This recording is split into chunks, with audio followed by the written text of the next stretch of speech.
Shalom പ്രിയ ദൈവമക്കളെ, വീണ്ടും ഒരു പുതിയ ദിവസം കൂടി കർത്താവ് നമുക്ക് തന്നതിനാൽ ദൈവത്തിന് നന്ദി പറഞ്ഞാട്ടെ. ഹല്ലേലൂയ, സ്തോത്രം. യോഹന്നാന്റെ സുവിശേഷം 6-ാം അധ്യായം അതിന്റെ 6-ാമത്തെ വാക്യം ഇപ്രകാരം പറയുകയാണ്: താൻ എന്തു ചെയ്യുവാൻ പോകുന്നുവെന്ന് താൻ അറിഞ്ഞിരുന്നു.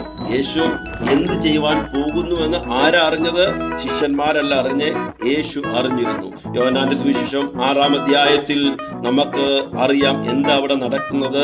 5 അപ്പവും 2 മീനും അവിടെ വർദ്ധനവ് കാണുവാൻ തക്കവണ്ണം സാധിക്കുന്നു.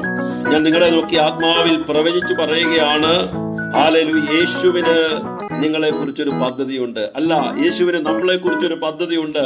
ആ പദ്ധതി വേറൊരു മനുഷ്യനും കാണാൻ പറ്റത്തില്ല, വേറൊരു വ്യക്തിക്കും അറിയാൻ പറ്റത്തില്ല. ഈ വചനാടിസ്ഥാനത്തിൽ ഈ പ്രഭാതത്തിൽ ഞാൻ നിങ്ങളെ നോക്കി പ്രവചിച്ചു പറയുകയാണ്, ആ ദൈവത്തിന്റെ ഉള്ളിൽ മറഞ്ഞിരിക്കുന്ന നമ്മളെ കുറിച്ചുള്ള ആ പദ്ധതി അത് പുറത്തു വരാൻ ടൈമായിരിക്കുക. അത് പുറത്തു വരിക തന്നെ ചെയ്യും. ഒരു പൈശാചിക ലോകത്തിനും യേശുവിന്റെ ഉള്ളിൽ നമ്മളെ കുറിച്ചുള്ള മറഞ്ഞിരിക്കുന്ന പദ്ധതിയെ തകർക്കുവാൻ, അതിനെ കണ്ടുപിടിക്കാൻ ആകത്തില്ല. വിശ്വാസത്തോടെ കരമുയർത്തി ഒന്ന് പറയാമോ, കർത്താവേ, എന്നെ കുറിച്ചുള്ള ആ പദ്ധതി വേഗത്തിൽ വന്നതിനാൽ ഞാൻ കർത്താവിന് നന്ദി അർപ്പിക്കുന്നു. കർത്താവിന് നന്ദി. ഈ വചനത്താൽ ദൈവം നമ്മളെ അനുഗ്രഹിക്കട്ടെ.